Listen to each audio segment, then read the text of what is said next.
At the business session of the Farm Bureau annual meeting in 1996, a new era was born here in Mississippi. Ladies and gentlemen, David Waide has been elected president of the Farm Bureau Federation.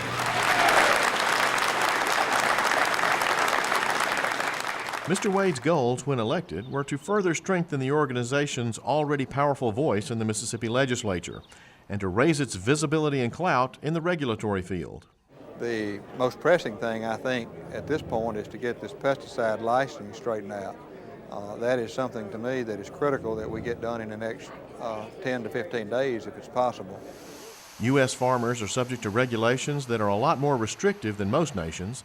Farm Bureau has tried to level the playing field. We tried to expand the role from just being in the legislative arena all the time to informing the regulators the impact that their decisions had on our ability to produce food, and that became a real focus throughout my administration. Mr. Waide had the opportunity to have input on 3 different farm bills during his tenure as president. Each one affected agriculture a little differently, but they all had the same goal: to keep the farmer on the farm and in business.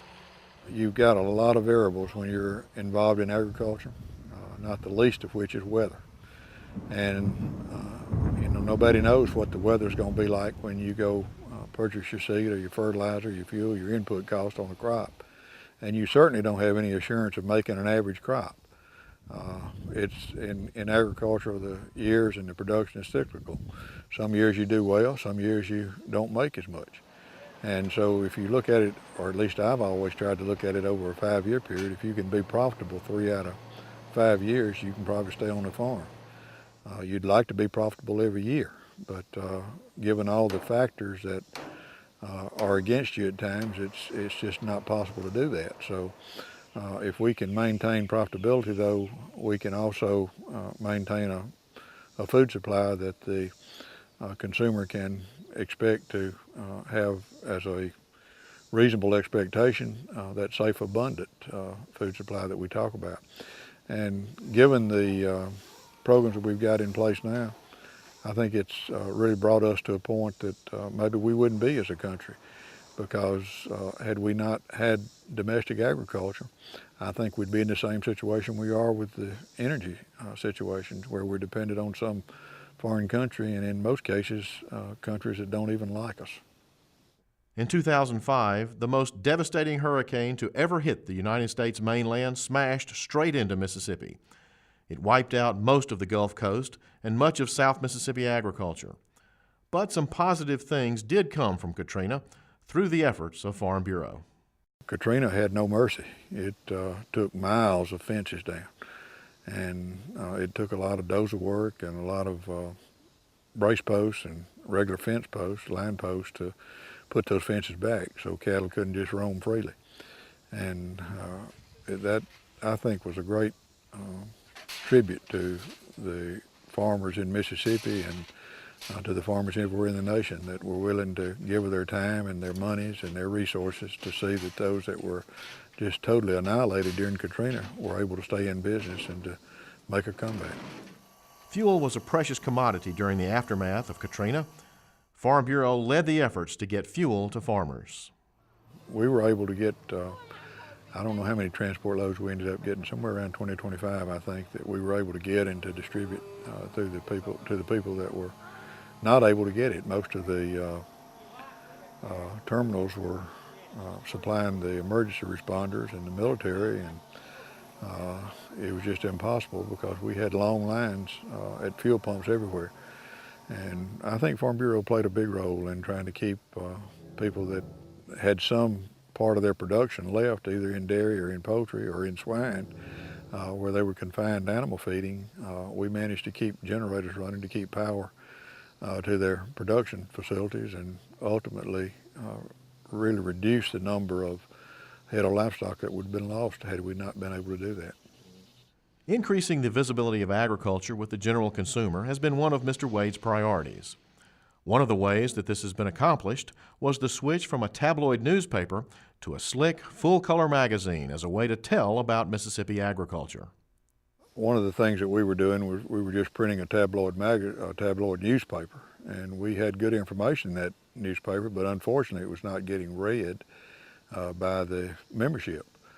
And I thought it would be a real asset to the Farm Bureau organization, especially to the producers, to have something that just kind of brought a down-home effect into the homes of all the members of Farm Bureau, because a lot of them are not on a farm. And I think that's been a good tool, because we try to focus on each commodity and let them, as a commodity, let the producers give their perspective on the impact regulatory issues have with them, the impact legislation has, the impact that just the cost that's involved in the production of that commodity has, and their ability to sustain a profitable enterprise on the farm. Another effort to inform the public about the importance of agriculture is the ongoing Ag Image campaign. Telling agricultural story is critical. We've got so many issues today because of some of the security risks that we have in our food supply, just because of the regulation that we have trying to produce the food. Those issues need to be at least shown to the public, so they'll understand what we do from the time we get up until we go to bed at night in trying to keep a safe, abundant food supply. The Ag Image campaign had a positive impact in its first year on the air. Well, if you look at the results of the survey we did, you'll see that we've raised the awareness considerably in every area we ask. But Farm Families of Mississippi is getting to be something that the consumer is aware of, and the fact that it's real farmers making the advertisement about what farmers do every day, I think means a lot to the consuming public, because it's not somebody that's paid to get in front of a camera and talk about production agriculture. It's a farmer that's out there, and he has a vested interest in trying to convey his message in a way that the consumers will understand that it's through his long hours and dedication to food production that they're able to be the best fed, best clothed, best housed people on earth. And also they do it at the least possible cost. A testament to someone's effectiveness can usually be best expressed by people who have worked with that individual. David Waide is an example of a farmer who not only answered a call to serve, but also a call to lead. In fact, he is leaving a legacy of rock-solid leadership. David, I congratulate you on your retirement as president of the Mississippi Farm Bureau. I will miss your leadership and input as a member of the AFBF board. David, you will always be a part of the Farm Bureau family. We thank you for answering the call to serve and to lead. I've had the pleasure of knowing David Waide for nearly 2 decades. In fact, I worked very closely with him while I was a member of Senator Thad Cochran's staff. I worked with him on farm bills and issues important to Mississippi agriculture and issues that are important to our nation's farmers and ranchers. David was always a straight shooter, someone who told you like it was, who stood up for Mississippi's farmers and ranchers, and was a big help to me and to Senator Thad Cochran. In my current position at Mississippi State University, I could not have a better partner than David Waide. He understands the importance of our mission at Mississippi State in research and extension, and I'm so proud of the relationship and the partnership that Mississippi State University has with Mississippi Farm Bureau, in part because of his outstanding leadership. So David, on behalf of Mississippi State University and all your friends there, we want to wish you continued success with your future. David Waide has been a diligent and effective advocate for Mississippi farmers and livestock producers. I've had the pleasure of working with him on farm bills and many other legislative measures that affect agriculture since he took the reins of the Farm Bureau in 1996. David's ability to find solutions to problems affecting farmers, large and small, his business acumen, and his public service record have made him a very effective leader. He has certainly set a high standard for future Mississippi Farm Bureau presidents. We appreciate David and his wife Sandra for their years of service to the people of Mississippi. I'm humbled by the vote. I greatly appreciate the effort everybody's made on my behalf.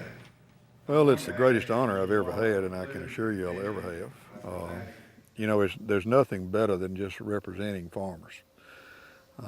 They are the salt of the earth. I have grown up and been a part of them, and they are the best stewards of the environmental resources we have. They are the best tenders of our animal. They provide care to the animals that they use in their production. They are out there when most people are in bed asleep and it's calving or farrowing time, or maybe it's just a sub-freezing night in the poultry business, but they're out monitoring all of the things that have to be monitored on a livestock operation. And they know, while it's their livelihood, but they're out there because they care what happens to the animals. They know that they can't make a profit from an animal that is not well treated. And just to maintain the production practices that we've had on our farms can't be done if you don't have somebody that really believes in the cause. And farmers in general believe in the cause. They believe in working every day to continue that domestic supply of affordable food and fiber.